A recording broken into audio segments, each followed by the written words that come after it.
Good morning, Marianas. So many things we gotta discuss. Happy day, Tirawami greetings. To Rhoda, Guam, Saipan, and Tinian.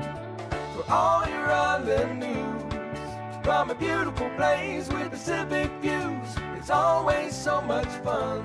Oh. Good morning, Marianas.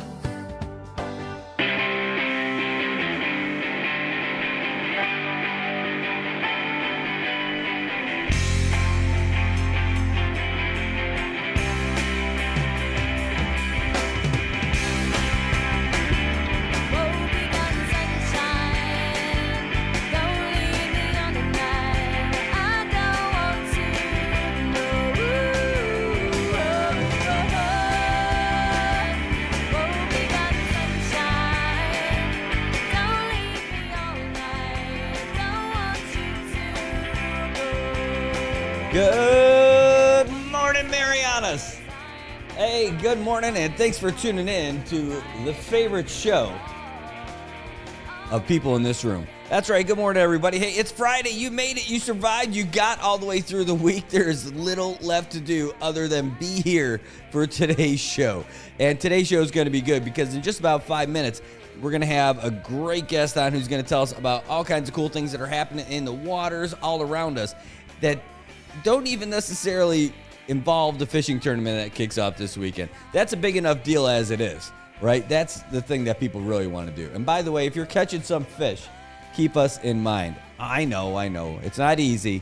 It's not free. That's all right. We want to get out there too. We want to enjoy some of that fish too. We like fish. It's a fish kind of place. And you got to be able to clean those fish too. You can't just get them. You got to be able to clean them. I can clean them. As long as they're like mahi or yellowfin. Outside of that, I don't know how to clean them. But I know there's some that I could just throw on the grill. I like those fish too. I also know how to clean parrotfish, man, but those are the worst. They're delicious, but that's not what people are going out there to catch this time because they're going to be out there in open water. They're not worried about little bitty reef fish. The kind I like. Good morning, Louisa. Good to see you. Jimbo, good to see you in there too. Hey, we've got a lot to talk about today, but before we get started, I'm just going to throw you right away with a little bit of weather and a little bit of headlines from AP, and then we're going to get right into our first guest on the phone. Again, really cool things happening in the waters all around us. Just launched yesterday, and we got cool things coming up later this month. But first, let me tell you a little bit about what you're looking at today.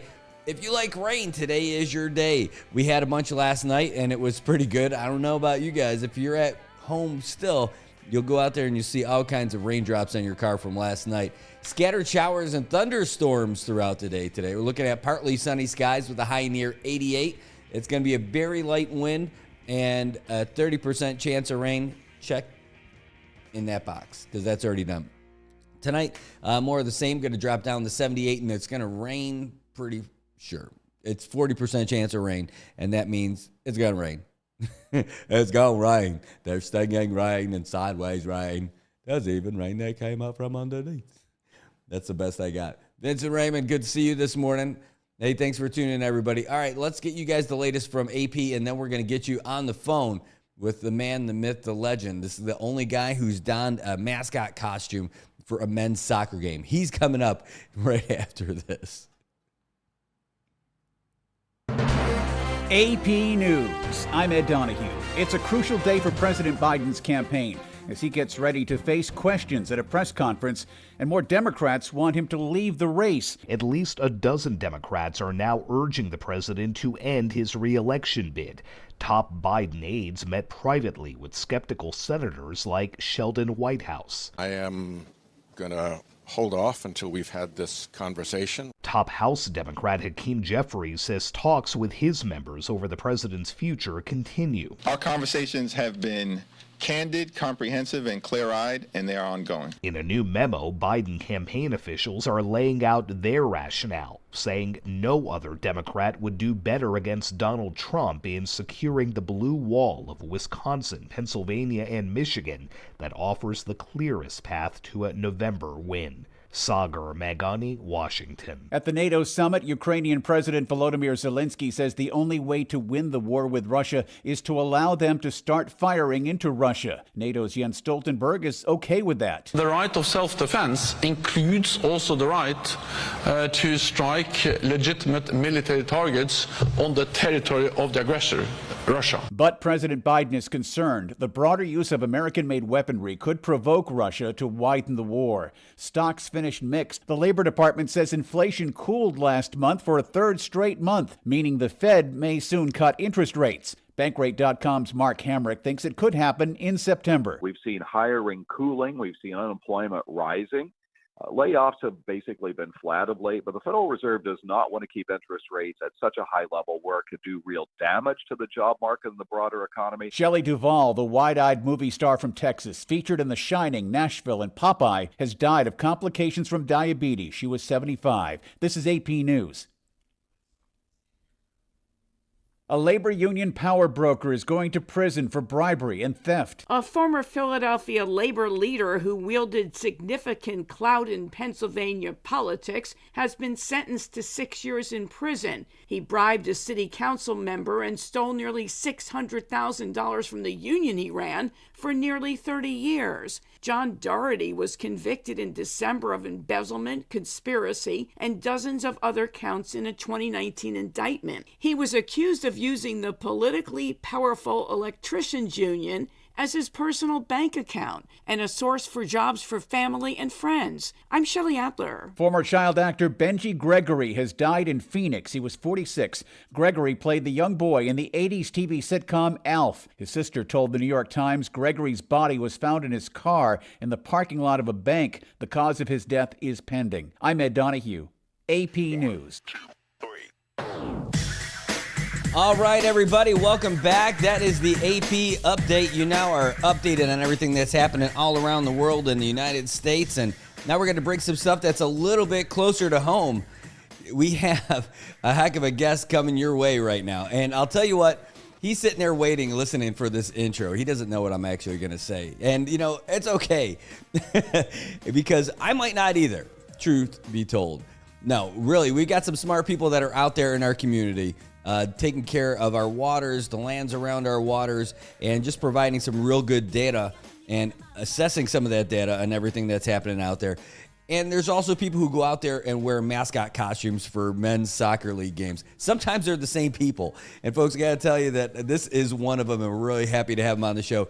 Let's give a big good morning, Marianas. Welcome to Robbie Green, the geographer and associate director of the Pacific Coastal Research and Planning. Morning, Robbie. Good morning, Tyler. Oh my gosh, I don't know if it's this connection. Where are you? I am in a vehicle now. Oh my gosh, our connection is absolutely dreadful in a Simon Cowell way of saying it. Let's try it again. Let me try to put the line here real quick. Okay. And don't worry. Wait, what's that again?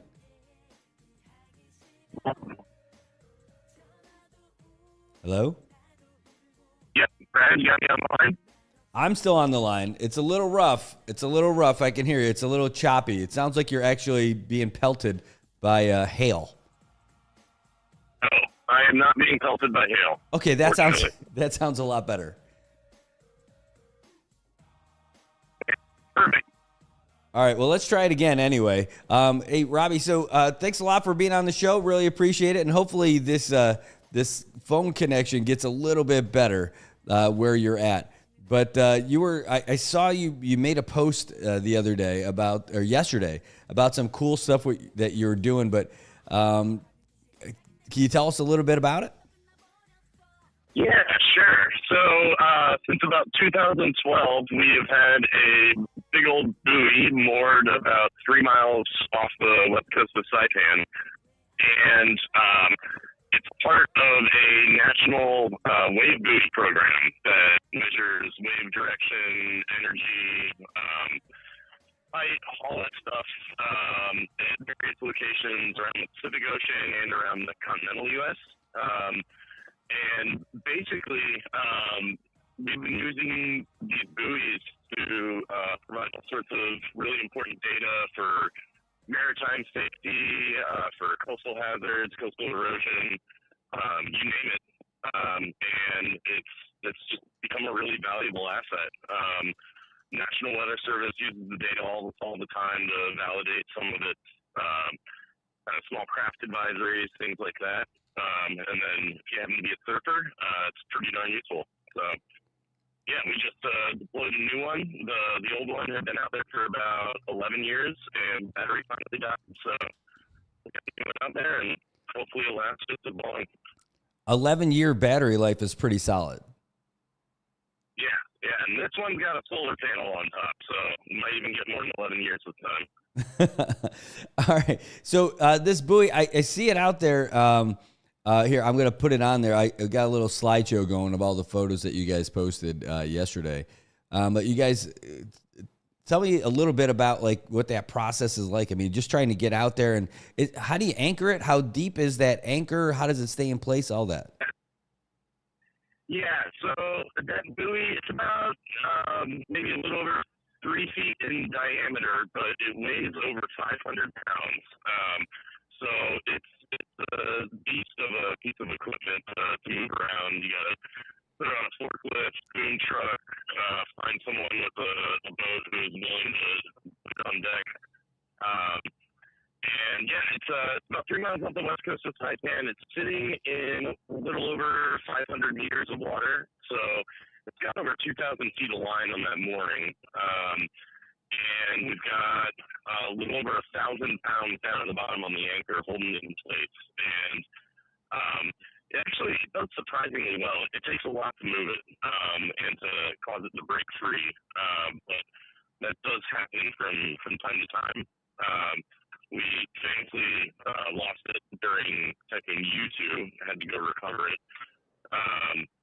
But yeah, it's just kind of a little bit of a logistical mission to get it out there. You can tow it, or you can put it on a boat and dump it over the side. But the equipment inside is pretty darn sensitive, so it's a little nerve-wracking after you get it in the water. You get through the whole process, and you just sit there hoping that the data feed comes online. You didn't screw anything up. So we're really happy to see this one online, and the data's coming through just fine now. So yeah, you sent that to us. So we're actually going to pull up the website now to show everybody because you sent us the link to it. And this is really cool stuff. I mean, you can see just about everything on there. Now, I know you're used to looking at it, but as we're looking at it, it looks like that's in the middle, and it shows like off to the right some kind of I'll just call it a blip because I don't know what it is. Often like if you were to look at a clock, it would be like around the 2 o'clock time. Yep.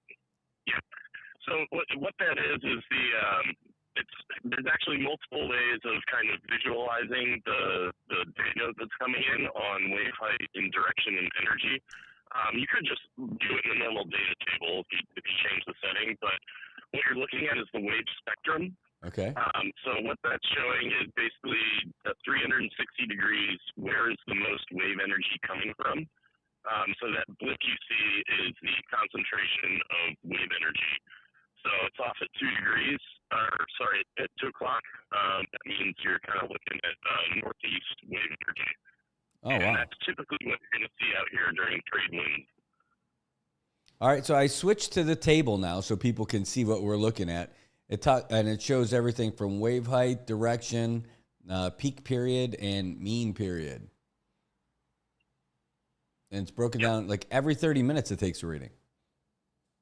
Yep. Yeah, it's constantly collecting data, and then every 30 minutes it'll send an averaged data reading. And yeah, I don't know. If you're a huge ocean nerd, it's kind of fun to watch, especially when there's a typhoon in the area, or if we get some southwesterly winds and waves coming out of the west. Pretty fascinating. What do you think the maximum wave height it read during Typhoon U2 was? Oh, geez. Now I just got to think of some crazy numbers. I don't know, like 20 or 30 feet or something? It was, so it got to about 40 feet, but then it broke loose and went offline. But that was before the center of U2 got by, so we're guessing it was probably closer to 60 feet in the middle of that storm. But yeah, U2 got the record for that buoy in terms of max wave height. No kidding. That's incredible. Well, hey, that line that you're talking about, like, what is it? Just like rope, or I mean, what is it? Like some high strength kind of stuff? Oh yeah. So it's a special type of line called Spectra line. It's really heavy duty. There's also a pretty serious chain system down at the bottom, but that line it's surprisingly heavy to the point where if we're to go change out the buoy and we just need something to hold the mooring in place, you need a massive buoy out there just to keep it from sinking. So it's heavy stuff. If I went out there in a little 12-foot skiff and tied off to it and removed the buoy, it would probably sink the boat. Yeah, no kidding. I was looking at the picture of the boat that you guys had, and then you mentioned about like 1,000 pounds of weight or something that you had down there. So, man, it sounds absolutely massive. Yeah. It's and the anchor's actually kind of crude. It's just an old giant chain link down there. Just a massive chain link that you'd find on one of the anchor lines coming into the pre-post ships or something like that. But it does the job. The only time that some of that line actually fails on its own, rather than being broken free from a storm, oddly enough, and we see this a lot in the way buoys around the line will just completely snap. Holy cow. Well, and then that's got to be an incredible, well, I mean, it's got to be pretty hard to get all that together. It's not like you probably know a lot of people that are diving 500 meters. So, like, trying to reattach something down there can't be easy either. No. And fortunately, we do have something called an acoustic release down at the bottom of the mooring system. Mm-hmm. So if the buoy comes off somehow and we want to recover a lot of that line, there's another smaller buoy set partway down the mooring, and we have a device, this acoustic release device, where we can send an acoustic signal down to the bottom. Hits that device on the mooring line, and all of a sudden everything separates, and the rest of the mooring line comes floating up on the small buoy. So we try not to lose all the equipment if something goes wrong. Well, that's great. Now, what I think that's even cooler about all this stuff, I know you used to be with the feds, right? And that now you're doing this on your own in your private capacity, doing like really cool stuff and stuff that you're really passionate about. And that, to me, that's living the dream. Yeah, absolutely. And it's not like this is my buoy. This is a partnership with University of Hawaii, with NOAA, my former employer, with the Coastal Data Information Program at Critics Institute of Oceanography. So there's a lot of folks involved, and the second that buoy goes offline, I start getting WhatsApp messages from folks at National Weather Service, people in San Diego, the technicians there start emailing. So, and then, all the surfers on site, they get angry and start messaging me. So, yeah, it's fun, but it's not so fun when something goes wrong. Man, with all the money that goes into all those buoys, I think we need to put a little bit into your new phone, just because of that connection that I'm getting with you. But it's still okay. It's enough to finish the call, but it's a little choppy. You'll hear it later. I'll send you a copy of the video. But the whole project just sounds awesome. The idea of going out there and doing all this stuff and then tracking all that data, and that you're actually doing it. And people who just like to enjoy life are a part of that. Like you said, the surfing community, they follow this kind of stuff. So they become real ocean followers too. Is that how it works? I thought it was just people hop on a board when they hear that there's a storm coming. Yeah. I mean, that's probably the easiest and best way of doing it.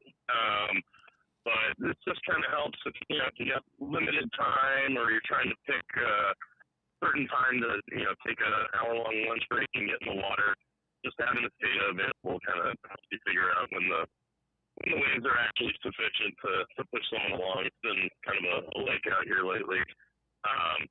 But I'd say that, the fishing community also has benefits from the buoy, not so much from the data, but just the mooring out there serves as a pretty good fish aggregation device.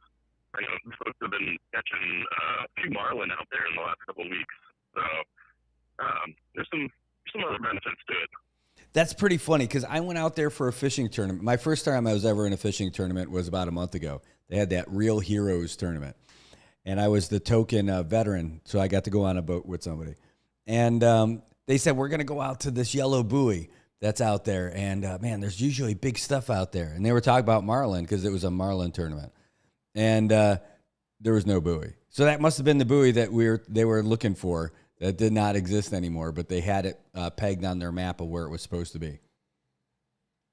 Yeah, there's been a few periods where it's been gone. At one point, it came loose and drifted off and almost made it to the edge of the exclusive economic zone. So it was about 200 miles out there before the Navy on one of their cruises saw it and picked it up. So Nice. they miss it sometimes. Now, we were talking briefly yesterday, and you mentioned there's something big that's coming up, but it's a few months away. Are you able to share anything about that yet? Yeah, sure. So, in addition to these big, huge, massive, unwieldy wave buoys that are kind of the foundation of the buoy network out here in the Pacific Islands, there's another program that University of Hawaii and the Pacific Islands Ocean Observing System have really been championing called backyard buoys. And what it is, the program is to provide communities with these smaller buoys that provide similar data, but they can be managed, deployed, rescued, etc., by a much smaller vessel. So it makes it easy for just community organizations or, a small government agency or even a nonprofit to kind of manage and steward the buoy. And we have 2 of them ordered that are being shipped as we speak. So they'll be arriving on Saipan probably in the next month. And after we go through the whole permitting rigmarole, we'll have 2 smaller buoys, one kind of outside Sugar Dock and the other right outside Garapan Channel. And the idea with this is rather than having this big network of folks, some of whom are off island trying to all coordinate and manage the buoy, we'll have our organization, most likely 500 sails, any of the folks involved in using the data from the existing buoy, they can be involved in kind of stewarding these smaller guys. And we have them kind of strategically placed to help us kind of look at wave conditions during erosion events, things like that. A month ago, a big story here, and probably still is a big story, but the erosion at Micro Beach. Oh, yeah. It's a really dynamic process, and we need to understand all the ocean conditions that kind of lead to the more rapid erosion that we see. And a big part of that is swash from wave energy along the shoreline. So having these smaller buoys out here is going to help us kind of understand, okay, under what conditions are we seeing erosion in one way or another. So, yeah, we're excited to get those small guys out there.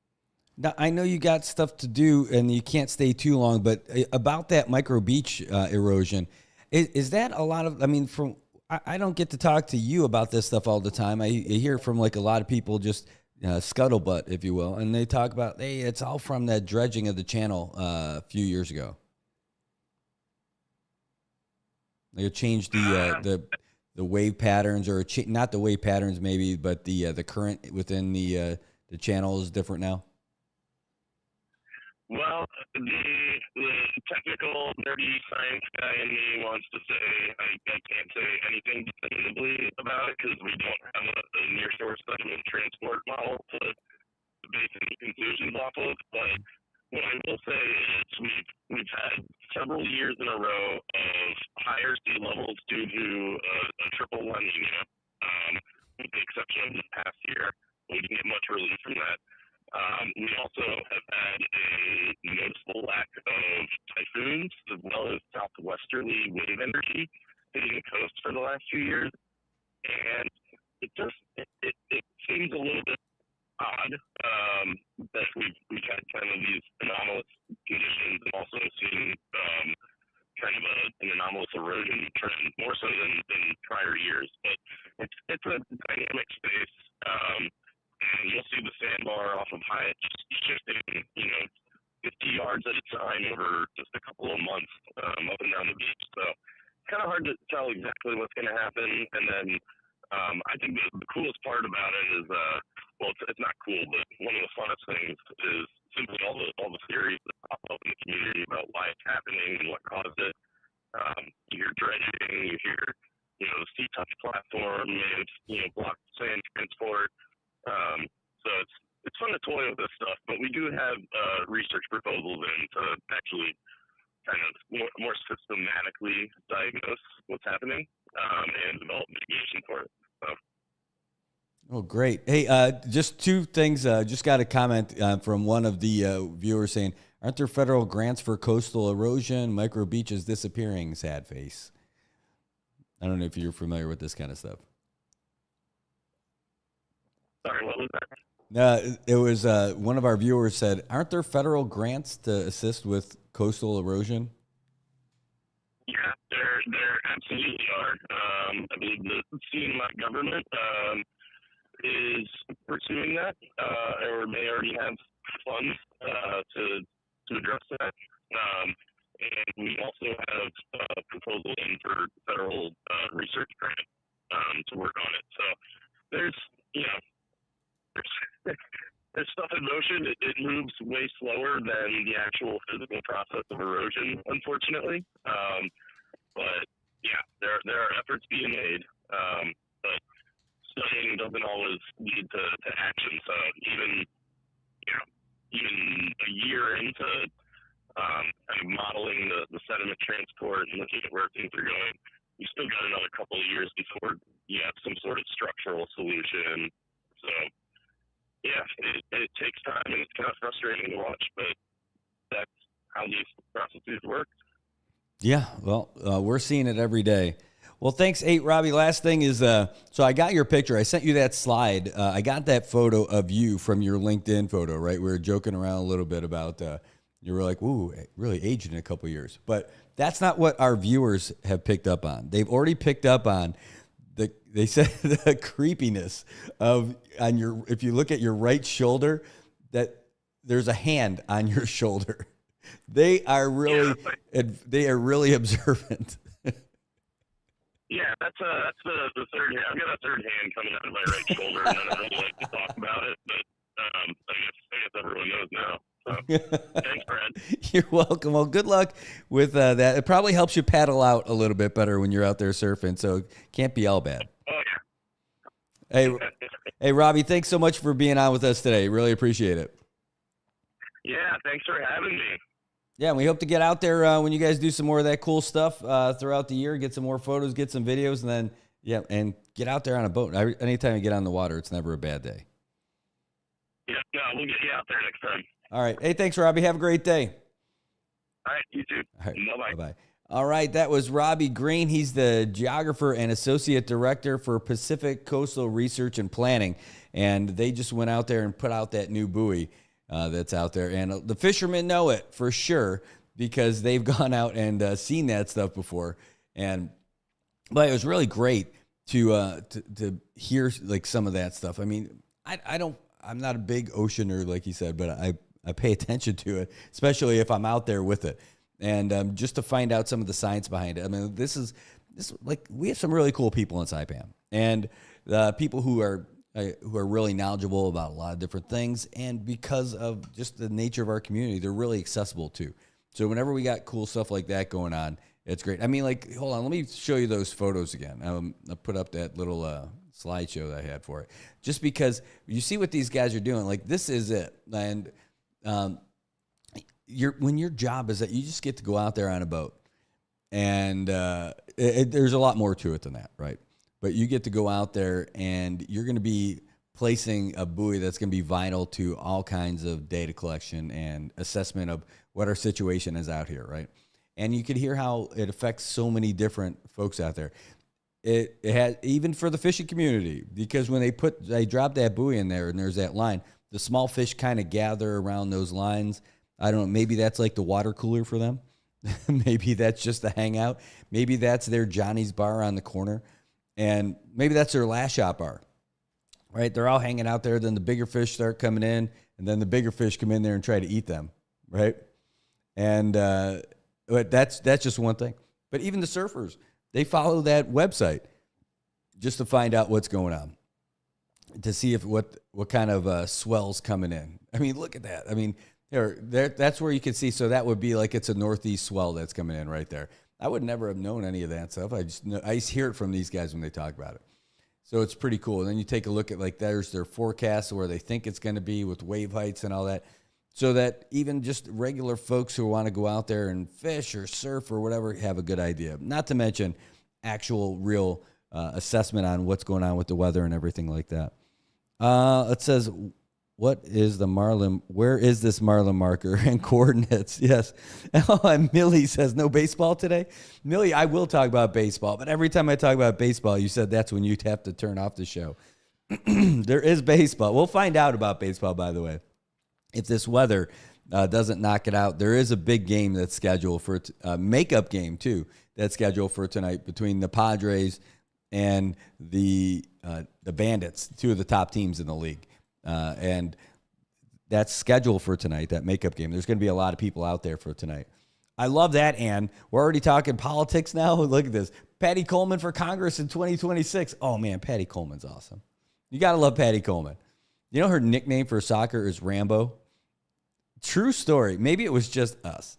When we were doing national soccer team stuff, we nicknamed her Rambo because she was just so...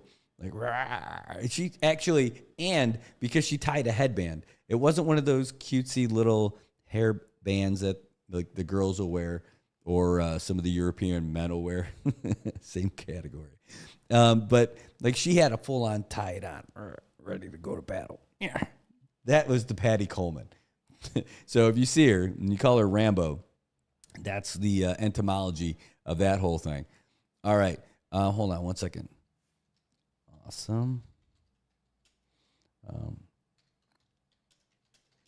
Just getting a message right now about a guest we're going to get this morning, which is pretty cool.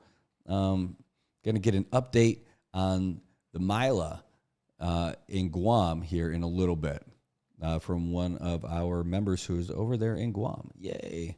That'll be great. And I know I saw you mention that in your comments earlier about Mila. So we're going to go ahead and we're going to get an update from it pretty soon.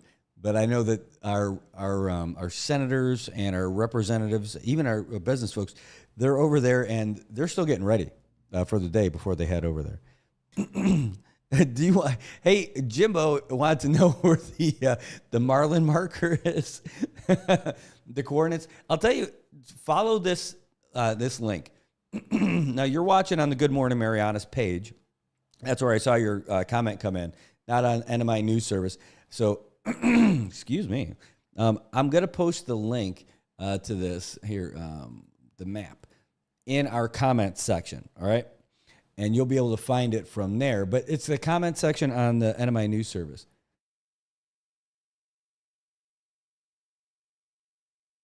Hold on one second. I'll be, because I can't be in two accounts at the same time.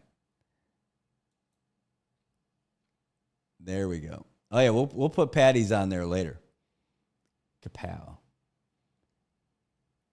Rambo was on fire in Mila. Yeah, we'll get a clip of her on there later for sure. I went through last night. I was watching a lot of the presentations, and I can give you the one that we gave. You know, that's probably a good time. I've got. I'm actually waiting for Representative Probst to message me about when he can get in with a call, because he was like one of our big guys over there, and he's been on the show a lot, so he's pretty easy for us. But the idea of getting Patty would be awesome. Patty is awesome, by the way. She was, she was the MC for our wedding reception too, and it was awesome to have her there. I mean, like, we've known her for years, and the fam and all that stuff. Just great. Just great. She's got great kids, and she's just a fun person. You can't be having a bad day if you're around. Oh, is this it? Is this? Wait. Hold on 1 second. I just got a message. Is this Patty? Let's find out. I just got a video sent to me, and if this is it, then I'll put it on there now. I got a little bit of time, I think. Before I watch it, let me just find out. Oh, yeah, that was pretty funny. Actually, I love this clip because 1 second.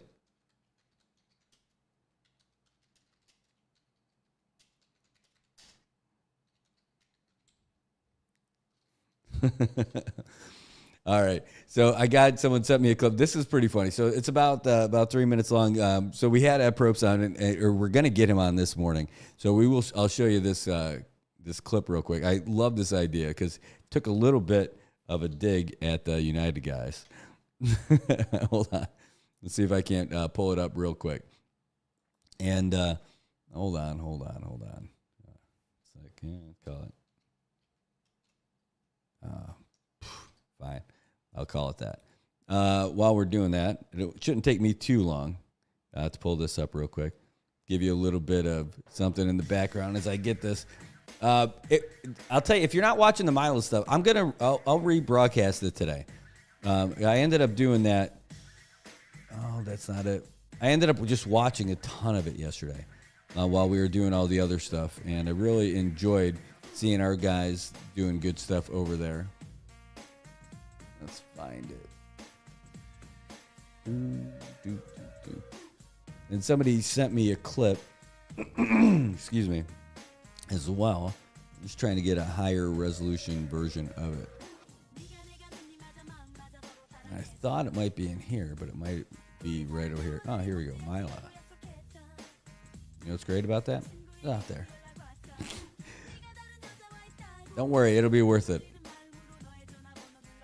And I want to hear some more about it when we get Rep Probst on with us this morning.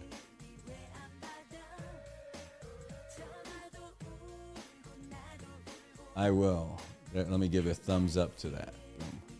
Thank you for that. Got all kinds of messages coming in on all kinds of different things. Hey, good morning, Carmen. Great to see you too. All right, Sylvan, good to see you in there. Bea, you're watching too? Oh, you're the best. All right, so let me get you that clip. I might literally just have to take that one you just sent me, because for the life of me, I can't seem to find what I did with all that stuff last night.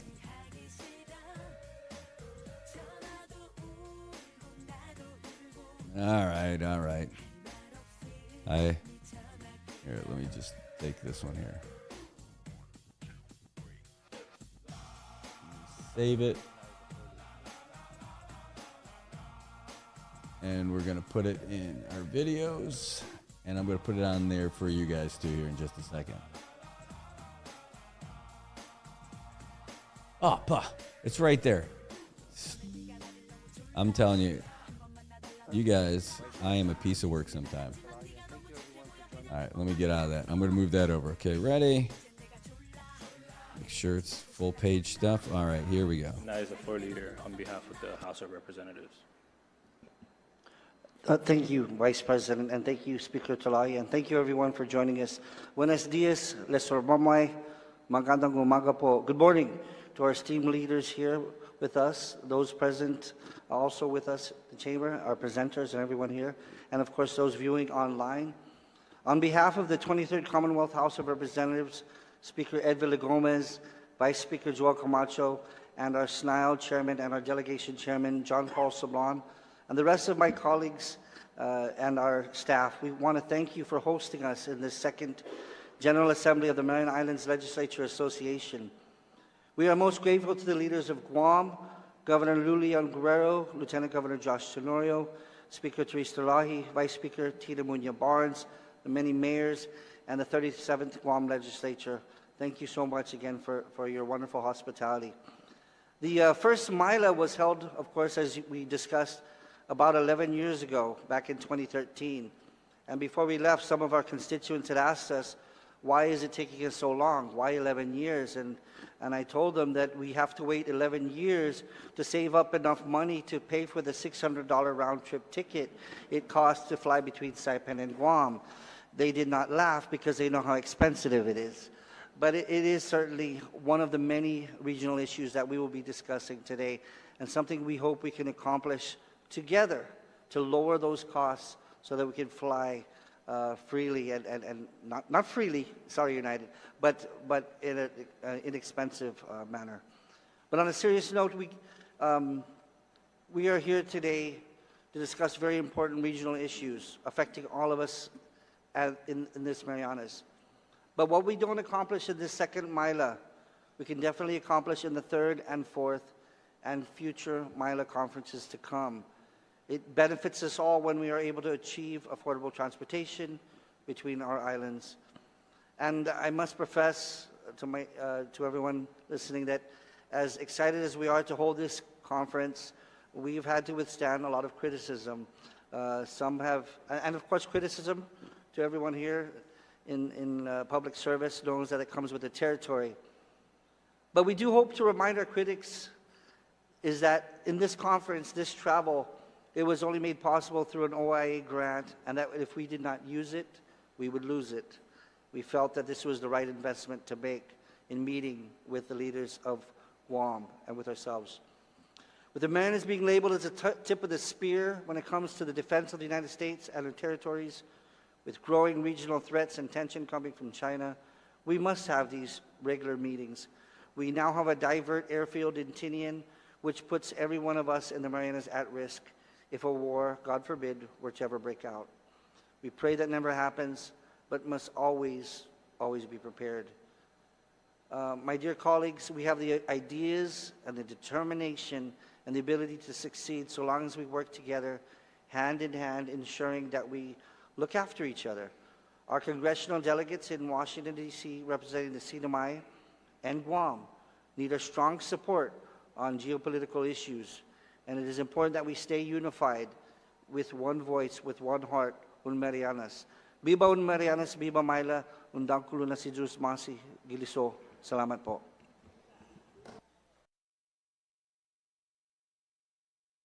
All right, even I'm a little slow on the transition button, but it looks like we're going to be good to go with our phone call here. So 1 second, because I just got a message. You got to hear it right there from your congressional candidate, Ed Probst, while he's over there in Guam. And that was footage from his opening. And that was the opening comments that he gave during the Mila conference. But we've got him on the phone now. And let's say good morning, Representative Probst. Thanks for being on the phone with us this morning. Buenos dias. That's my wife. Magandang umaga po. Brad, how you doing, brother? Hey, it's great. Hey, I'm here in Saipan and just watching all the cool stuff that you guys are doing over there in Guam and getting everyone together. And we just now we were just showing your opening remarks that you gave during the event. So, Keith, tell us a little bit what it's like being there in Mila and everything. It's fantastic. Just the wonderful, welcoming reception that has been held for us has been just overwhelming. We're very grateful to everyone. And it's been really exciting to discuss these regional issues and have this unified voice. The support is incredible. How we are looking at things is fantastic. I wish all politicians got along this well. Yeah, well, I mean, it looks great. I mean, it's really great that you guys are out there doing all this stuff. But just hearing the way everybody's talking and getting all those issues brought up for everybody, and man, it just sounds great that everyone's together down there. It is. It really is. And what's nice is the presenters that were able to make it as well. Of course, from the CNMI and also Guam. We have also representation from Tinian and Rhoda. Mayor Rinaldon from Tinian and Mayor Aubrey Hope has joined us from Rhoda. And it's just been great on the, one of the things that was discussed was food security. And Mayor Aubrey Hope led that. And it's just very insightful, incredible what she and her team and the people of Ruta are doing right now is really inspiring. I give kudos and praise to her leadership and the people of Rhoda right now for what they're working on with regard to food security. It's something that we need to emulate back home in Saipan. So there's a lot of ideas exchanging, and we are, like I said, just excited to be a part of this. And I'm glad I'm going to say very glad because it's important. We get criticism. I think we should. Oh wait, just 1 second, Dispensa. Representative, it was getting a little bit garbled there toward the end. I'm guessing you're still at the hotel or something. Is there, it's just a connection on the phone. Can you hear me now? Is it okay? It's still a little garbled, but it's better than what it was getting into just now. Because I have full signal on my side. I'm with ITV and I've been getting full signal so far. So how about now? It's okay. I'm sure you're probably like, it's all the concrete that's getting in the way, I bet. Is this better? I was sure when I was talking to you earlier. Oh, you know what? It's just, I'm here. Can I call you on WhatsApp? Can I do it that way? Yes, absolutely. Okay, let's do it. Thank We'll you. call you right back. Thanks. All right, we're going to try this another way. Luckily, there is technology, and if he's got Wi-Fi signal, that should be okay for us. So let's do this. Let's call him on WhatsApp. Hopefully this is a little bit better. Hello? Yeah, hopefully we're a little bit better this time. Yeah. Boy. Yes. All right, well, that sounds a little bit better. All right, sorry to interrupt you, but you were talking about the food security most recently. Yes, we were talking about food security, and I was just putting down, when we did leave, we did get criticism, some of us were thinking this is just a ticket, why are you doing it? Things like that. And we explained that this is a grant, it's a federal grant that is, if we don't use it by, I think, September or October, then we lose it, basically. It has to be spent. So this was the investment that we wanted to make in partnering up with Guam and ensuring that we are having these meetings that are so crucial, especially with the time of everything going on right now. Regardless of what side of politics you are on, we cannot deny from the reports that we've gotten from the Department of Defense, not to mention the reports that the governor on elections has gotten, and the leaders here are fully aware of the growing tensions between the United States and China. And that's something that we cannot discount. So regardless of, nobody wants war. Of course, we want peace. We're a peaceful people. But, we are a territory of the United States. And we have to always be fully prepared for what comes our way. We are, at the end of the day, part of the United States. It was a reoccurring theme. It wasn't just you who, you just alluded to it now. But I heard even like the guys from the chamber, I heard some other folks mention it there about people who might be some detractors about this or, any kind of criticism about the Mila. I can't understand for the life of me how anyone would think that getting all of you guys together from Guam and the CNMI, the public and private sector, why that would be a bad idea for anybody. Who would be a detractor for something like that?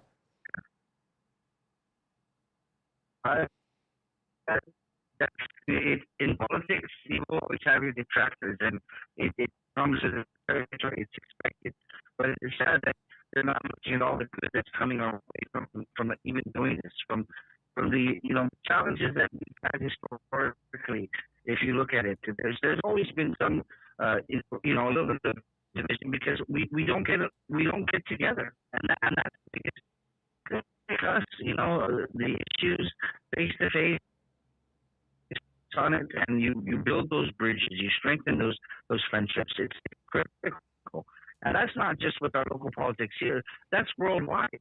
That's the standard. That's how things happen, and it's critical that we have these meetings because we are considered the tip of the spear when it comes to politics. So I'm sorry, when it comes to the military, the defense of the United States, and we have to acknowledge that and be cognizant of that. And as Governor Leongoro had said in a previous meeting, this is the time to be asking for everything right now, because of what's happening right now, the buildup, but also the divert airfield in Tinian. No asking, no getting, no trying, no succeeding, right? Well, So I'm very grateful for, like I said, this opportunity, and we look forward for this collaboration. And of course, we want them to come to Saipan. The big thing that everyone is fully aware of is that we must have affordable transportation, but also affordable shipping between our islands. That's the most crucial thing. Rhoda should be able to ship their goods and commodities to Guam or to Saipan at a very affordable rate. We are working together on finding the best solutions to this.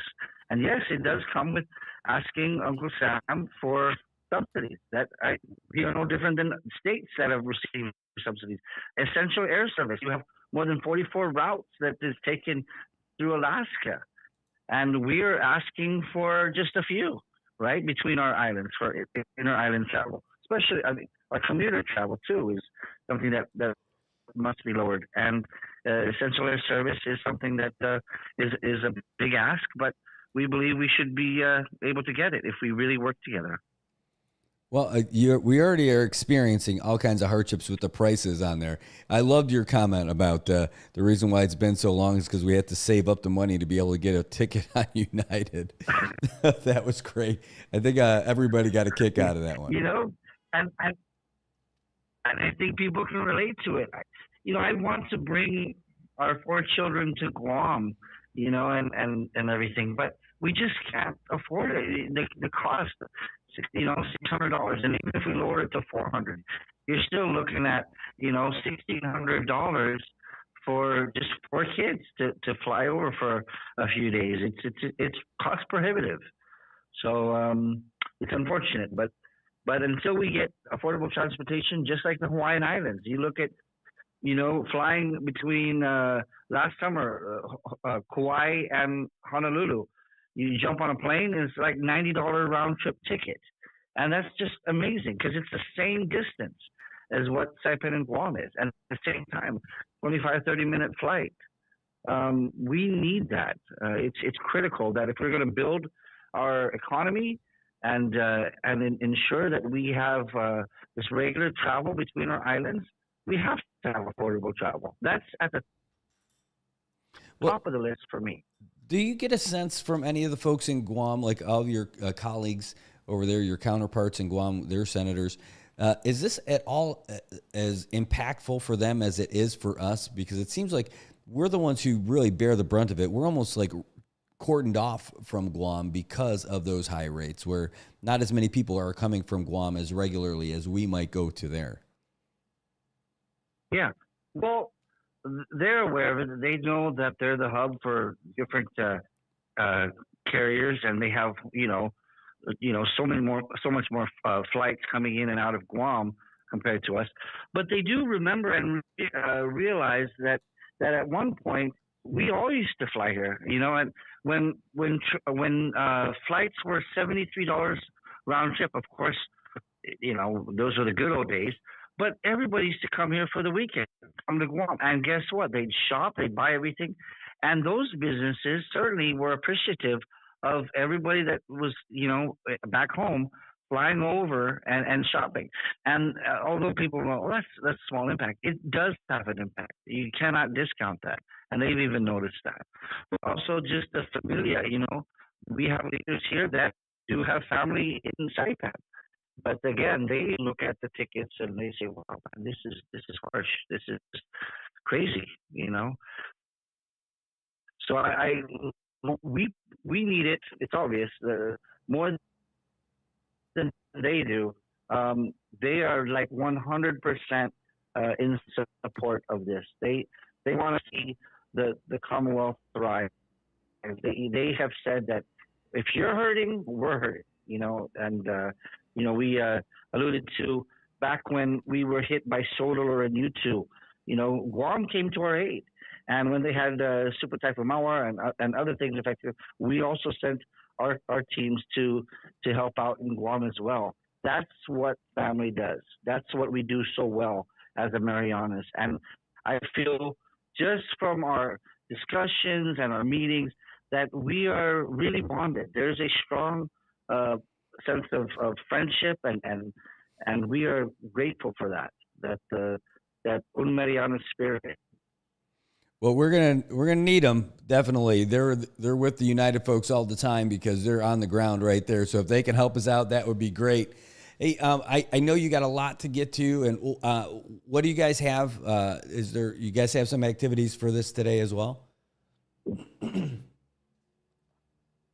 Yeah. So this is the second day for us. So this morning we are going to be discussing border security, and then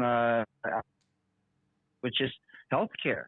As you know, we have a lot of our medical referral patients here in Guam, but also Hawaii and California and the Philippines and everything. And healthcare is a huge, issue with everything affecting us, but also here in Guam. So we have speakers from and presenters from Saipan and the state of Maine, and also from Guam as well. That'll be discussing these topics. And then after that, in the afternoon, we will break out and meet, and we will have we'll be working on the resolutions and the introduction of them, and we'll discuss them, and we hope to agree. I'm sure we're going to agree on them, have the agreement on that, and then call it a day. So it's a big day. And tomorrow we have a tour of the solar farms here, something that is something that we definitely need back home to help lower our costs, right, for our CUC. The CUC executive director also, by the way, was here yesterday, also gave a presentation. So affordable power. These are things that we are discussing on a regional basis. You know, we have to look at and be on the same page when it comes to this. So very great opportunities, and we are doing everything we can to make things better for our people. Well, you know, we've got a lot of buildings going up that are new, so it would be great if we can turn the tops of all those buildings into little solar collectors to feed in, and with the CUC. It would be a little different from the model that we have right now, but it'd be great. Yes, 100%, absolutely. And we cannot discount the evolving technology on solar. We must embrace that and run with it. Everything we can do for renewable energy to help with our high cost of electricity. Well, we'll just try to get the reflections off those giant gold Poseidons in front of IPI and try and angle them in to get us some power. we could turn that into solar palace. You know, those falling what's that? The facade, right? Those big tiles that are falling off. Yeah. Put some solar panels on that. We might be able to get something out of it. I don't know. Oh my God! Just thinking outside the box. Well, hey, I know you got a big day. What's that? Yeah, we'll be home Sunday morning, and I'm excited to return home and share more in depth our meetings and everything with you and our people. So I thank you for allowing me to call this morning to discuss this. Yeah, me too. We're thankful that we got. Hold on, I just got another message that came in here. Hold on. This is from Sylvan $2. Said, since moving to Guam in 2018, I traveled back and forth to Saipan, but when COVID hit and the economy turned bad, United took advantage of the situation. United figures it's able to keep running with increased rates, so they're not letting it up. So that's another one of the viewers weighing in and talking about those rates. Oh, and that's a perfect reflection. Hey, I know it's one of your constituents too, because I know he's the tint man from Dan said, check out Donkey Kong, which is what he calls that Don Donkey. He said, and bring me back some smoked cheese snacks. I'll have to look that up. Yes, Don Donkey. It's I haven't been there. I mean, on this trip, but I'm sure that we'll stop by. I mean, when we passed by, the parking lot was just crazy packed. So they must be doing very well. Well, it's new, so I imagine they'll do well. Well, I know you're going to keep doing well for us over there in Guam. I look forward to talking to you when you get back, and we'll probably see you next week over here, do our regular show stuff. But thanks again for your time to give us a little update on Mila.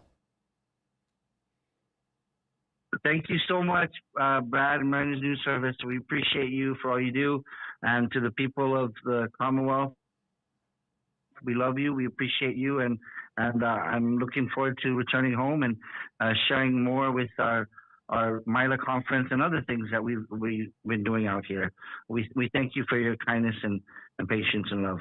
Thank you so much. Viva un Marianas. Viva Guam. All right, thanks so much. That's Representative Probst. He was on the phone with us today. Give us a little update from everything that's happening over there with Mila in Guam. We're going to continue to bring you more stuff about that, especially like the what Ann was saying. She was alluding to some of the different comments that people made and the importance of getting everybody together. We're going to break all that stuff down and let you check out all that stuff. Well, we could have kept doing all that stuff today, believe me, because there's so much that they're dealing with and so many different topics. I'll throw another one on there, especially, and we'll do that. I'll take a quick break because we got to acknowledge our sponsors. Yes, we got some, but we got to acknowledge our sponsors. But then, like the chamber did a presentation about open skies, and there was a lot of feedback from that from the Guam senators as well. We won't give you all the Guam comments on it just because it'll take a lot longer. Instead, it'll take because that'll be like a 16-minute segment. I'll post that later. I could post the complete thing on our news service.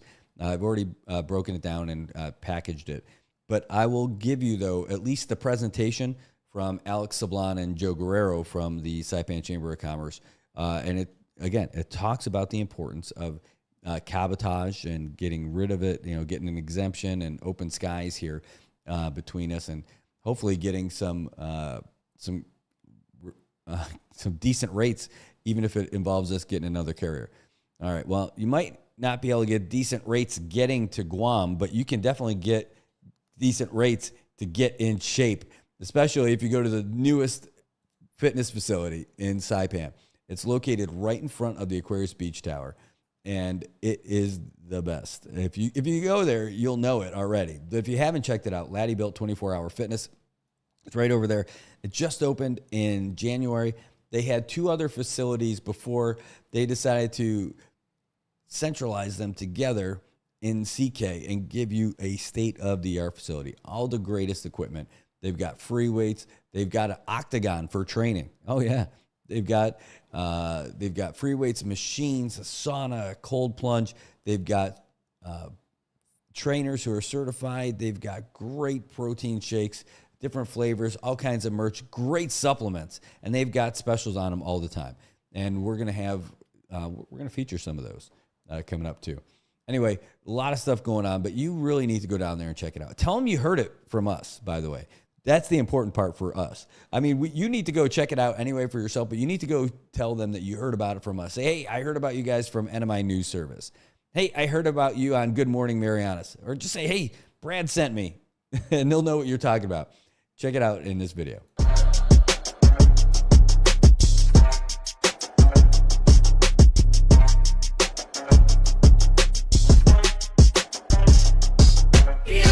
Where discipline and vision is built. We lead by example, persistence to build. Be the inspiration. inspiration, they witness approve. We do what we do by the rules in the book. Be a laddie where discipline and vision is built. We lead by example, persistence to build. Be the inspiration, they witness approve. We do what we do by the rules in the book.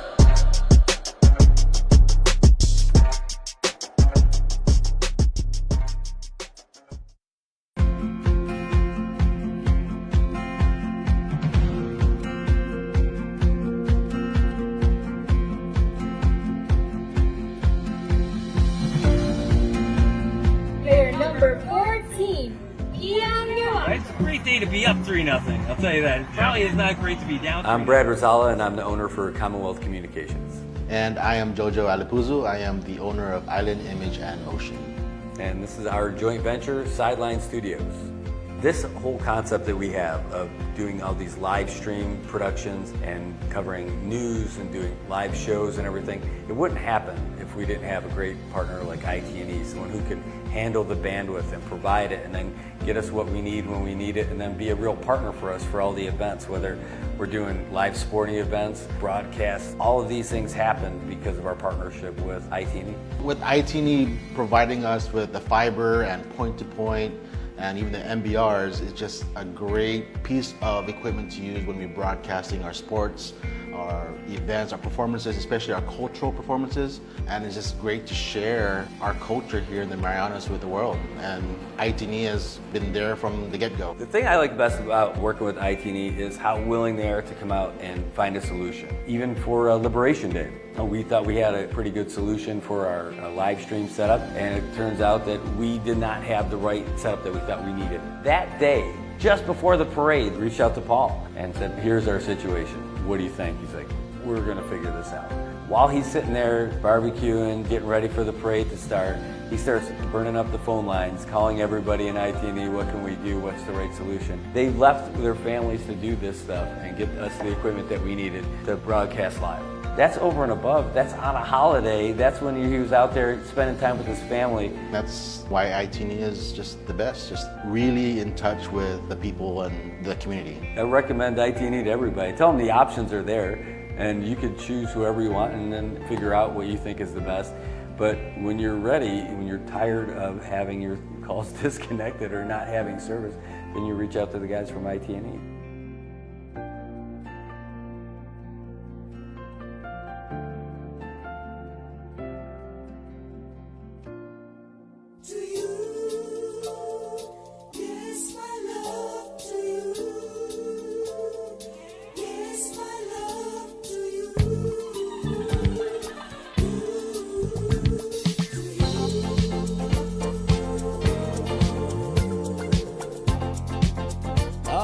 Good morning.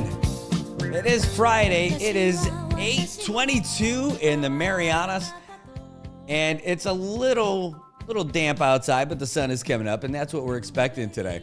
A high near 89 today. No, high near 86. That's exactly where we're at right now, and it's 8:23 in the morning. So that'll probably go a little bit higher. There's a new buoy out there, thanks to the folks, thanks to Robbie Green and company that was on this morning. Also, today, though, 30% chance of rain. It already started raining, so expect that we're going to end up getting some more. I know. There's a big makeup game for the Saipan Baseball League today, and we want to be there. Our plan is to be there and broadcast tonight. Padres, Bandits, two of the top teams in the league, and we want to be there for you. Anyway, speaking of being there, we want to be there with the latest headlines that we got out there for you. So we got this from the Associated Press, and then we're going to get back to the Mila stuff that we were just talking about. I'm Ben Thomas. President Biden is scheduled to hold a rare solo news conference this hour, the express purpose to wrap up the NATO summit. But Sagar Meghani reports it's seen as a key test of whether he's capable of serving a second term after his disastrous debate. The president's tried to stop the bleeding since that night, unsuccessfully, and Democrat Dick Durbin and others are looking for him to again press his case today. What we saw on that debate night is not typical of what we're going to see in the future. Every word and gesture will be parsed, but this president's never quite been a master of rhetorical moments like some predecessors. With the unbounding determination of our people. Mr. Gorbachev, tear down this wall. And the people who knock these buildings down will hear all of us soon. While the president does have some big policy successes, I'm not bad at what I do. he's had trouble selling them to the public. He told MSNBC this week average Democrats still back him, even if some elites do not. Sagar Meghani, Washington. At the NATO summit, Ukrainian President Volodymyr Zelensky hailed the allies for their war aid and committing to a path to NATO membership. At the same time, however, he emphatically pushed for the help to arrive faster and for restrictions to be lifted on Ukraine's use of U.S. weapons to attack military targets inside Russia. If we want to win, if we want to prevail, if we want to save our country and to defend it, we need to lift all the limitations. The remnants of Hurricane Beryl have brought heavy rain to Vermont, knocking out bridges, cutting off towns, and washing away much of an apartment building. Meantime, Houston's largest utility says about 500,000 homes and businesses will be without power into next week. And authorities in western states are warning the risk of wildfires is rising amid the heat wave there. This is AP News. The Labor Department provided a fresh read on inflation today. Consumer prices declined 0.1% from May to June. Year-over-year, prices were up 3% last month, cooling from May's rate. How'd it play on Wall Street? I'm Seth Sutel, and this is the AP Markets Report. Most stocks rose after the latest update on inflation bolstered Wall Street's hopes that relief on interest rates may come as soon as September. Nearly 80% of the stocks in the S&P climbed on Thursday. Home builders, real estate owners, and other stocks that benefit the most from easier interest rates led the way. Slumps for Nvidia, Tesla, and other influential stocks masked the underlying strength. That dragged the S&P 500 down 0.9%. The Nasdaq fell 2%. The Dow edged up 32 points. That's about 0.1%. Bond yields fell sharply after the inflation report came in cooler than expected. The yield on the 10-year Treasury note dropped to 4.21%. Seth Sutel, New York. And I'm Ben Thomas, AP News. Thank you for listening.「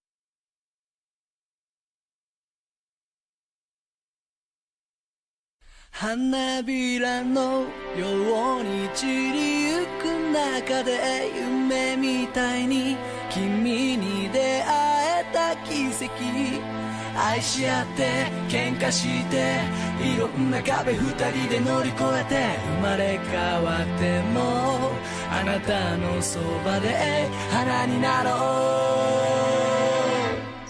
All right, welcome back, everybody. That is the latest from the Associated Press, keeping you up to date with everything that's happening in the United States and all around the world. We give you those updates every hour. Holy cow, this building just shook. And, you know, it's not because there's any seismic activity out here, aside from the construction that's going on. I'm telling you, the building shook. I don't know if they bumped into it or what, but our building just absolutely shook.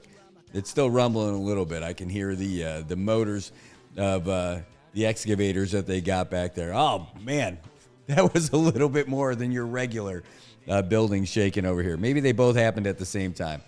Well, anyway, we mentioned that we've got a lot of stuff about Mila going on in Guam. And we just had Representative Probst on to talk about his perspective on it and everything. And that was great. And that was a pretty sudden music off. I meant to be a little more smooth on its way out. But I did get the packaged video from the Saipan Chamber of Commerce where Alex Sablon and Joe Guerrero were there to talk about the open skies and trying to get one of the biggest issues that's facing us out here. Not political stuff, nothing like that, but literally stuff that's cutting us off from the rest of the world, our inability to fly even to Guam because the outrageous pricing that we've got from the company that took over for Air Micronesia. I mean, really, sure, that was Continental. Then they merged with United, and that's it. But United, you heard Representative Probst talk about it right there. The same distance of a flight in Hawaii as from here to Guam is $90 round trip. We're paying almost $6. Even if it gets knocked down to $4, that's still outrageous. Absolutely outrageous. Well, anyway, we have the clip here. This is what we've got from yesterday's Mila. We'll talk more about all the other stuff too, but this is worth watching. This is the full presentation that Alex Sablan and Joe Guerrero gave. Later, we'll post all the follow-up comments with the folks from Guam in there too, but we want to keep it a little bit shorter, so we'll give you that first. First on our agenda is transportation topic number 1. The theme of our assembly today is Itasi, Itanods, and Itautau, un Marianas. And so these topics have been selected by a joint collaboration. And I'd like to invite now the speakers from the CNMI, Mr. Alex Sablan and Joe Guerrero for Open Skies.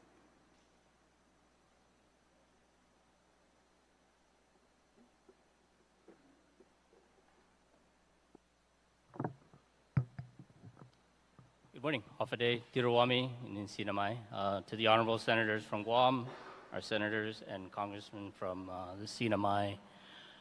Thank you very much for the opportunity to present. I know we have 5 minutes, but I would be remiss to not stipulate that to the point made by both sides, that coming together and having these conversations is important for the Marianas. It's from an outside-in perspective, looking out from the private sector, we're thankful that our legislators are able to come together and have these conversations. 11 years ago, successfully, the first Maila provided for the opportunity to move cattle between the islands as a success story towards this effort.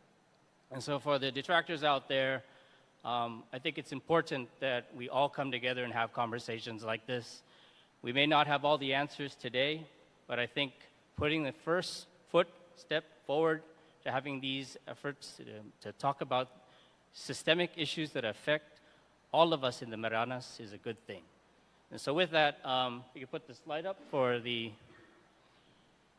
So I'm going to provide a disclaimer here. I am not an airline expert, so I want to play that out right from the start. I also want to stipulate that this is not an old subject. This is a new subject. This is an old subject. We've been talking about this amongst the legislature, amongst the chambers for 30 plus years, and the open skies concept is not new. Next slide, please. But it is an opportunity. We're thankful that the collaboration, this is a nonpartisan issue, I think, within the Marianas. Obviously, it's not because we have our delegates, Congressman Moylan and Congressman Kilili coming together and collaborating on HR 8786 to address cabotage for the Marianas. But we wanted to provide another opportunity in the hopes that in looking at some omnibus consolidated resolution from this body, that you would be encouraged to look at the idea of having our governors of the CNMI and Guam address this, possibly through the 902 that our governor will be heading to possibly this year or in coming years, but also with the governor of Guam, who we did meet with earlier this year. And thankful to the CNMI legislature for asking us to come together to collaborate and have this conversation. But I wanted to provide this kind of foundation of open skies. Chicago Convention, 1944. There are open skies agreements today within the United States and other countries. The key provision of this is that, and the reason why we're asking the legislature to put a resolution forward is to ask our administration to have the conversation with the White House, because open skies does not require advice and consent of the Congress. It is purely within the idea of executive agreements that open skies is allowed within the provisions of the DOT and State Department coming together and negotiating these agreements. As an example, and next slide, there are examples with this in case studies, but really the one we can point to is the EU and US have open skies concepts today. They run carriers between countries. They pick up citizens from each country and bring them within the various countries within the EU and the United States. As an example, out of Seattle, you can take Iceland Air, and they've got great connections into Europe, as one example that I know of. But we wanted to play out that the key features is that the State Department and DOT have the ability to negotiate these agreements. The devil's in the details. And so how we possibly get a negotiation for, let's just say, Korea, which is a foreign country that has carriers running between both territories. A possibility that maybe a Jeju could run from from Seoul to Guam into Saipan, and possibly running between Inter-Island into Rota and Tinian. I mean, there's just wide open examples of how we could possibly negotiate this process and get an agreement. But I think at the end of the day, there needs to be the effort to push the envelope with this subject matter and pressure the conversation within the White House, amongst the administrations. And again, I think this is a nonpartisan issue. This is something that will help all of our people. To the point made by the floor leader, it's quite expensive to move inter-island. Next slide. So another concept that we've been putting out, and again, this is towards the effort of cabotage, is open skies is a big issue. It's going to be a big deliberative process. But one thing that might be also achievable through regulatory process is putting and allowing a provision that allows Guam and CNMI residents to board a foreign carrier from the territories, respective territories, and be able to transit through foreign ports. Now, we've been told, and I've had this conversation with several individuals, this is a congressional research paper, so at the end of the day, there's a process where if you break your transit in a foreign country, then you could possibly board onward. But there have been times where people have been caught, have been restricted, lose the carrier, lose the ticket, lose the opportunity to move onward to the United States. And so it's not a advisable scenario. At the end of the day, we could lower fares, provide more route options, bridge our people between the islands, and improve the access to island medical services that are needed because people need to go off island, just providing more options to our people. So if we could get a provision that does not ding the individual or the airline by having them transit through a foreign port and onward carriage on a foreign carrier into the United States, again, only for CNMI and Guam residents, we believe there's an opportunity within DOT and state to put in regulatory processes that would allow for this. And it would, upon booking, come up as a notation to the airline that they will not have an impact towards us citizens within the CNMI and Guam. I also would be remiss if I didn't just put out there that we are wanting to continue the conversation about essential air services, because Rota, Tinian, Saipan, Guam, moving people within the inter-island carriage, in the commuter aspect, needs some sort of relief as well. It calculated to come here, if I was going to go from Saipan to Luta to Guam, it was going to cost me $730 to get here because of the transit point, and they don't consider this a round-trip leg, right?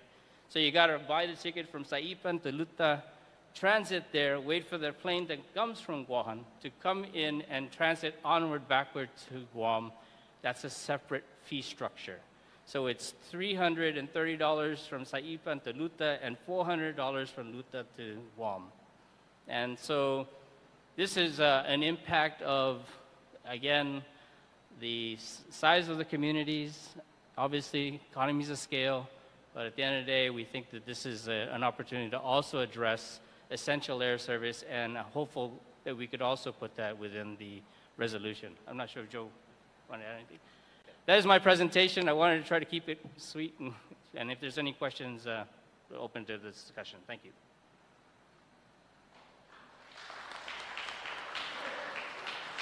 And then you hear it right there. That's all the latest that we got from Alex Sablan and from Joe Guerrero. Although Joe didn't say anything in that presentation, he was right by his side.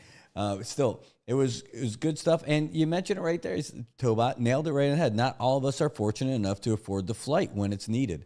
And that's the big thing. That's why essential air service will require a certain rate and make it an affordable rate. That's something that's attainable for regular folks, because right now that traveling to Guam is not attainable.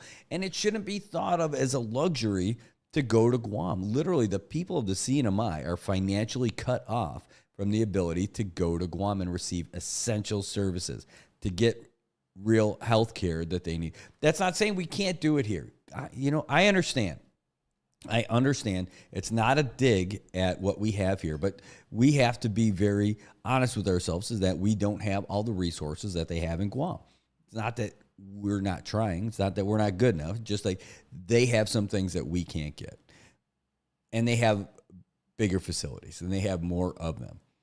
I know we talk about the shopping and all that fun stuff and the restaurants, all that, happy. But this is about stuff that people really need. Not to mention another piece of that, people who are doing the Guard, the National Guard and reserves based out of Guam, they need to go there for their monthly training, and they need to go there for their annual training. It's not as pressing of a need for the folks like compared to the medical stuff, but it's a big need, and it does cost money. And so that's why it's kind of ridiculous, because they're taking advantage of our situation, and they shouldn't, but they are. And boy, it's great to hear what Rep. Probst was saying today, that the folks in Guam, his counterparts and all of our congressional counterparts over there, are on board with telling United, hey, you're hurting us. Because you are. I mean, that's exactly what's happening. United is hurting the people of the CNMI. I know you don't want to poke that bear too much, right? What if they pull out? One, they won't. They won't. You might, maybe, but no, they won't. The uproar that would happen. If United ever tried to pull out of here, the blowback they would get from the United States would be immense. I know all the folks in Guam, all the legislators in Guam would be a big deal. The governor in Guam would be a big deal. Their U.S. representative would have a big deal with all that. Not to mention ours. But they got to live with them every day in Guam. They're a business. They're making billions and billions and billions. We are not a problem for them. We are... They see us as just a source of revenue that they can't do anything about it, so let's get them.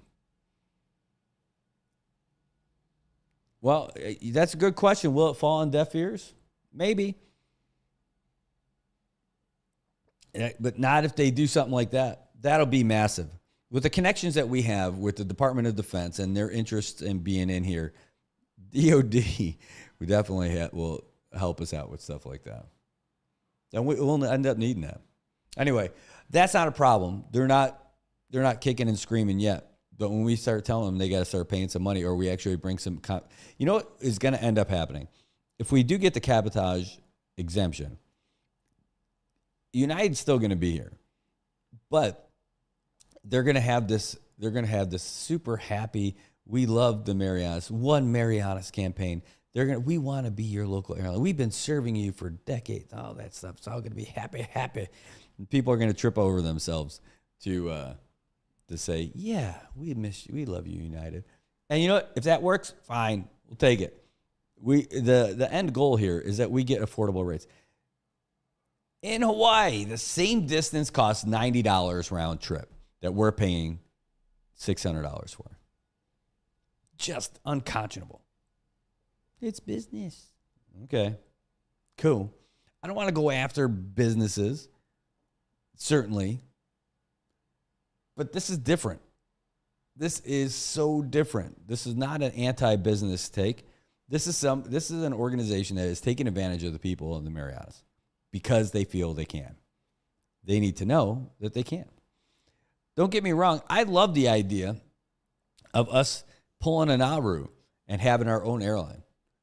I'm not into all that nationalization of all that kind of stuff. But for something like that, I think it's not a bad idea. I mean, we have Micronesian Telecom, right? I mean, like, why not start our own airline for something like that? Oh, it's going to be so expensive. Yeah, probably. We got to figure out what that's going to be, the economics of doing that. I know Jerry Tan was looking at doing that with Saipan Air. That was a shame of how they got scammed. Really, that was a massive shame. But why not use these kind of conversations and these kind of hearts? Like, Nauru saw that they had to do something because what are they going to do? No one wants to service them, so they service themselves. Well, these guys clearly don't want to be our pals. So let's do it on our own. Hey, they can't even pick up the trash. They can't even maintain the restrooms. You think we're going to do an airline? That's a good point.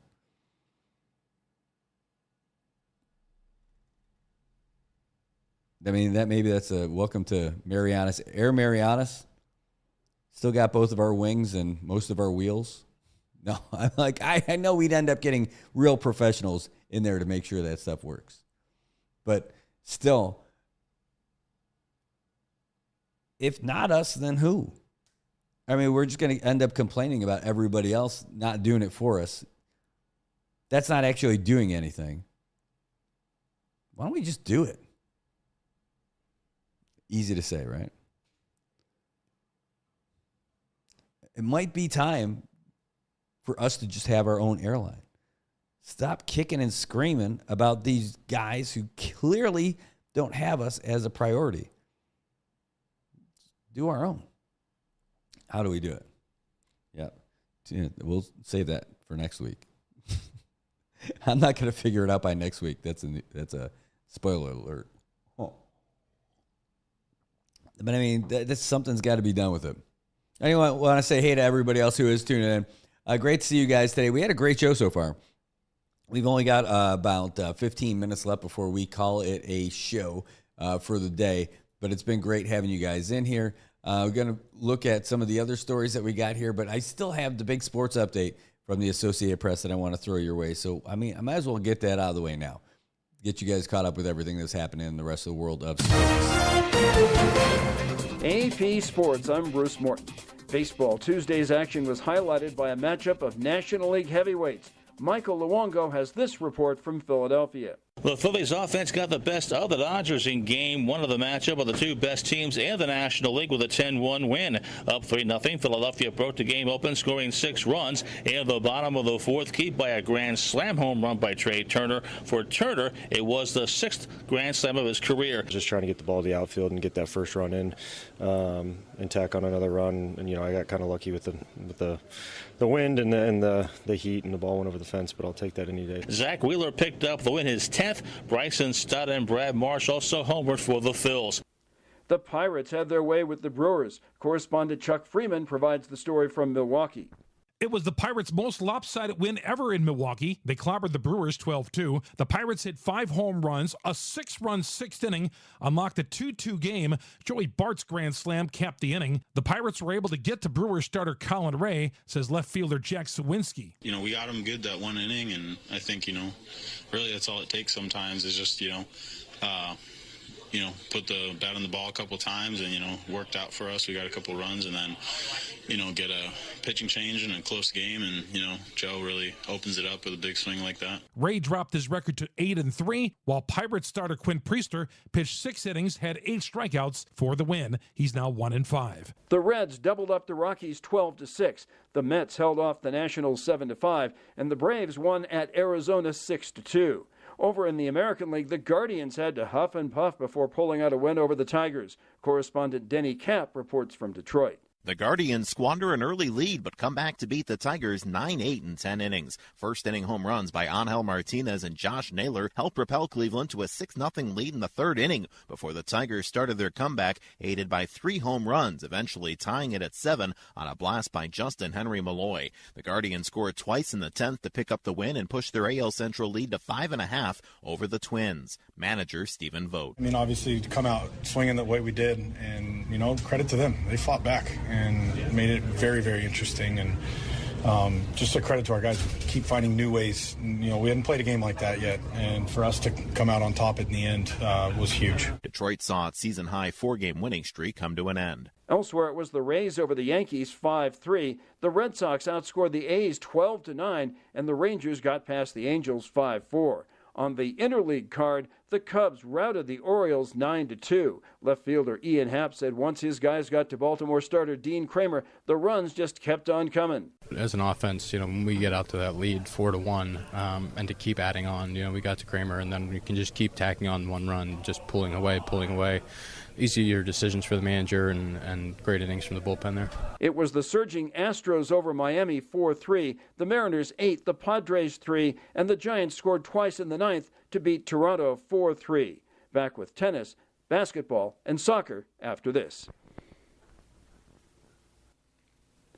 Tennis, men's top seed Jannik Sinner failed to get past the Wimbledon quarterfinals. Correspondent Graham Agars has details. Sinner's fancied campaign was upended by Daniil Medvedev, who closed out the upset 6-3 in the fifth set, with a distressed Sinner needing a 10-minute treatment break in the final set before losing the 4-hour battle. Medvedev now takes on defending champion Carlos Alcaraz after he ended the run of the American 12th seed Tommy Paul in 4 sets. Emma Navarro also lost in the quarters, falling in straight sets to the Italian Jasmine Paolini, that ending American women's hopes for the championships this year. Pro basketball, one of the NBA's rising stars has agreed to a contract extension.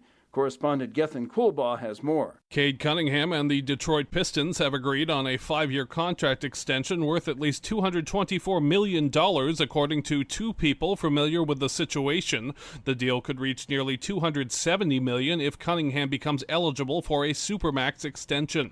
Detroit drafted the former Oklahoma State star number 1 overall in 2021. The 6'6" point guard has averaged 20 points, 6.5 assists, and 5 rebounds in his career. ESPN was first to report the agreement, which starts with the 2025-26 season. In the WNBA, at the season's midpoint, Caitlin Clark leads Angel Reese in the race for Rookie of the Year honors. This according to a panel of voters who also rank the AP Power Poll each week. One game in the WNBA on Tuesday, the Lynx beat the Sparks 82-67. Soccer, Spain moves into the final of the European Championship, slipping past France 2-1. Half of Spain's scoring came from 16-year-old Lamine Yamal, as he became the youngest ever scorer in the history of the tournament. On Sunday, Spain will face the winner of the other semifinal between England and the Netherlands. Bruce Morton, AP Sports.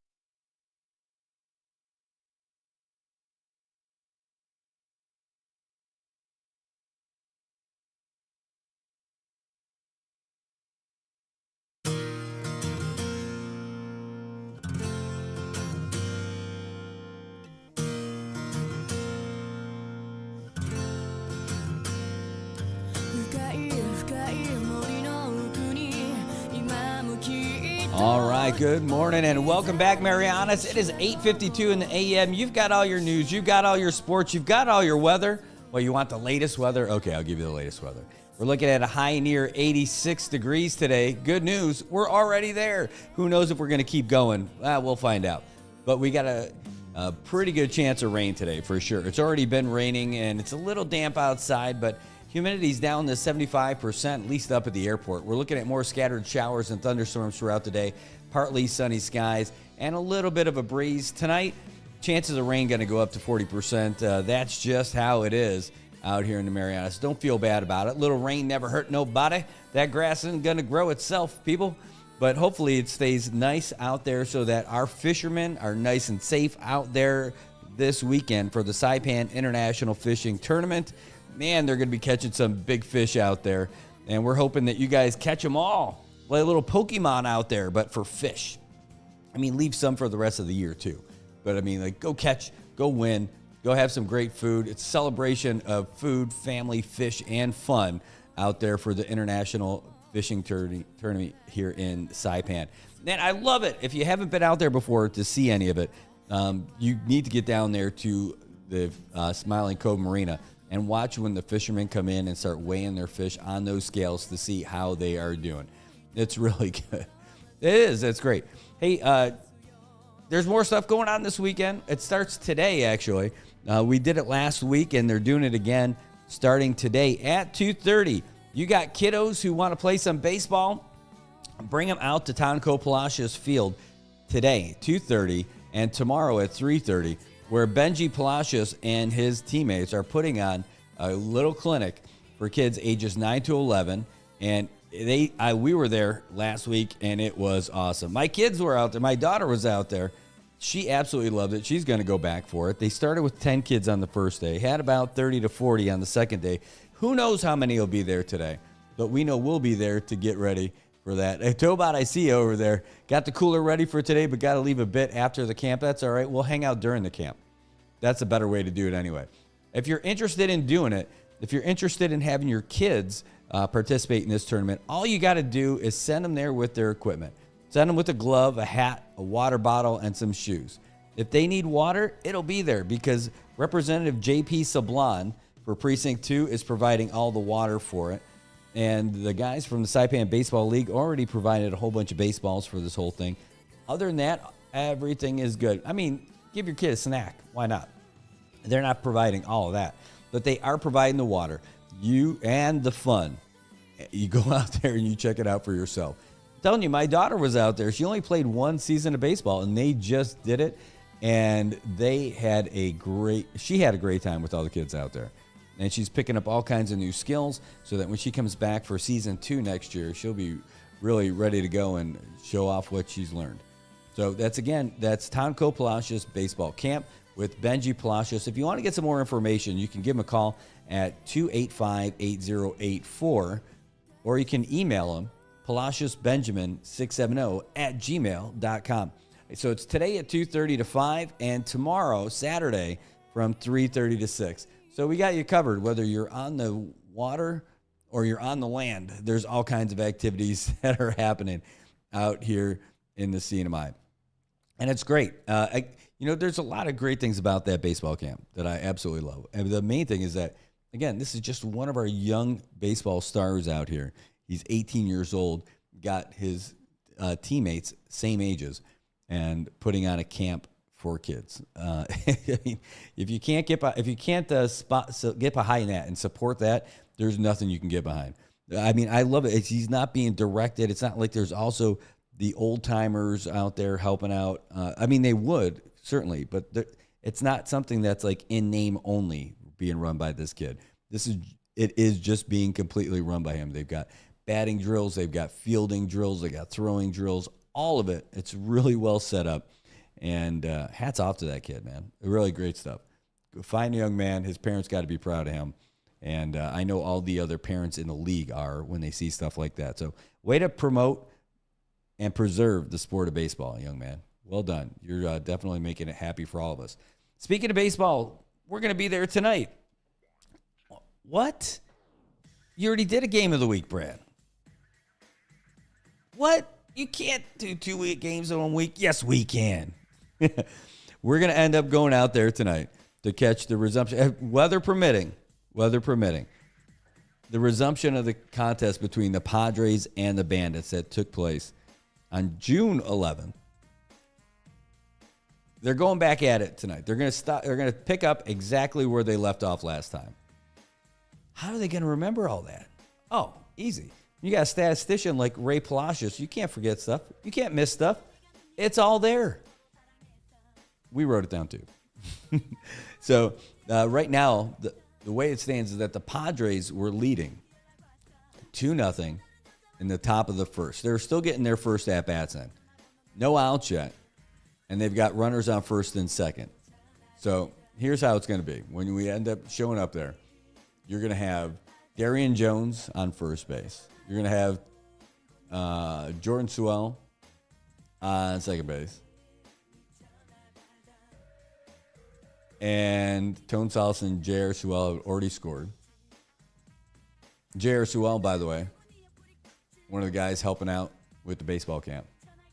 So Kazu De La Cruz is going to be at the plate. 2 balls, 1 strike. And it should all be the same. True story.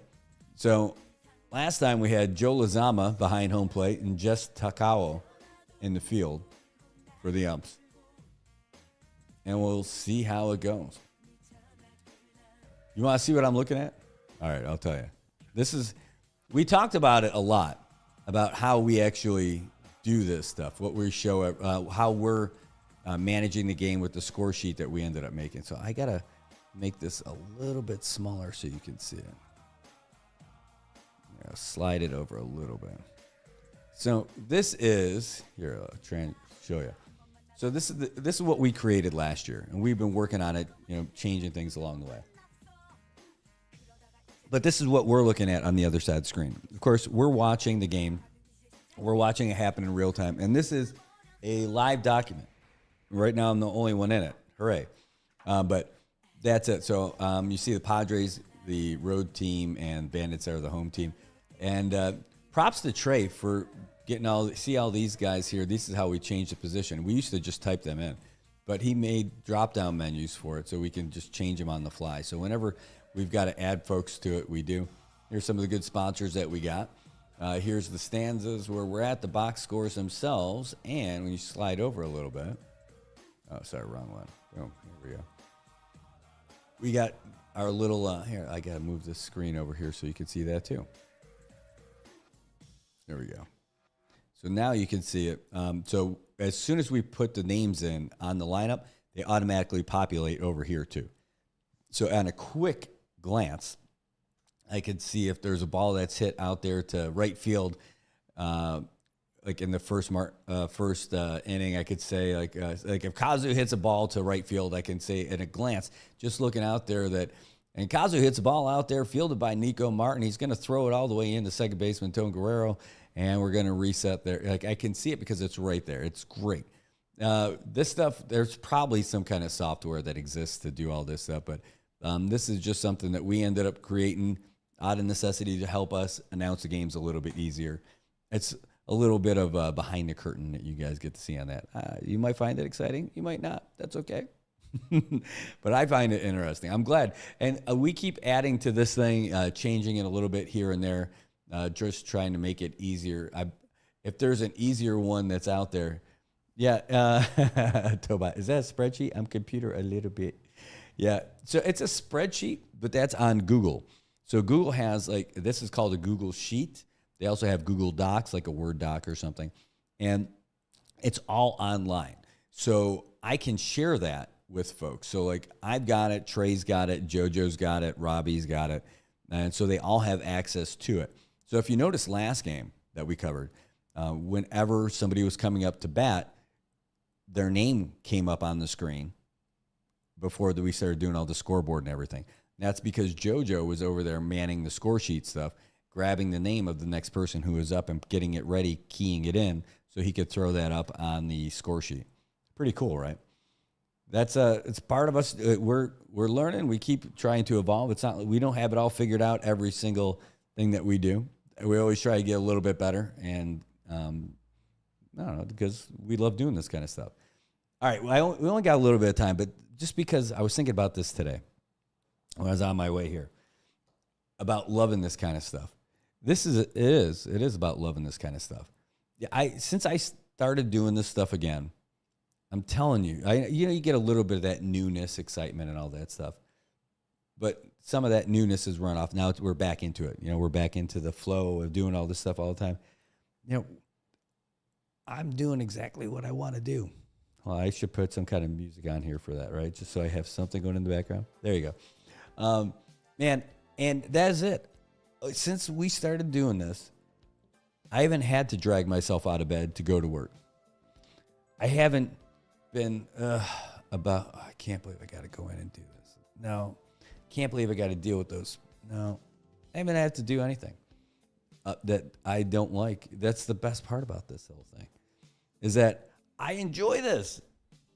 I love doing this. I love that you guys are watching, because at least I'm doing something that you guys like too. But this is 100% me doing what I want to do. Professionally, doing the stuff that I want to do and loving it. And because of that, we're only going to keep getting better. We're going to keep improving. And I can't tell you how much I appreciate the ideas that I get from you guys, the suggestions that I get from you guys. I don't have it all figured out all the time. I don't know about all the topics that are happening everywhere all the time. I'm just not like the omnipotent Brad. That guy doesn't exist. This whole news organization and sending the information to you guys, I just don't know it unless I got you guys helping me out with that stuff too. I totally depend on the information I get to be able to bring that kind of information to you and turn it around and bring it to you. Yeah, you don't want to make the news. You got to share the news. And you guys give me the ideas. You guys give me the suggestions. You guys give me the tips about what's happening. That's how this stuff works. Nobody knows it all. And if they do, they're lying. If they say they do, they're lying. I don't know it all. I don't have it all figured out. But I know I'm loving what I'm doing. I'm loving that I'm doing this. I'm loving that you guys are a part of it. And hopefully this will be one of the cool lessons that the kids end up getting. That you can do what you love. You can make that what you do. That's your profession. It sucks if you can't find it. It took me a long time to find it too. You could ask me in high school or college, what do you want to do when you grow up? I didn't have all that answer all the time. I just figured I was going to have to do something. I figured I was going to be an English teacher is what I really thought. History teacher if I got lucky, but they're the hard ones to find because those guys stay in those jobs for a long time. And you know what I ended up doing? None of that.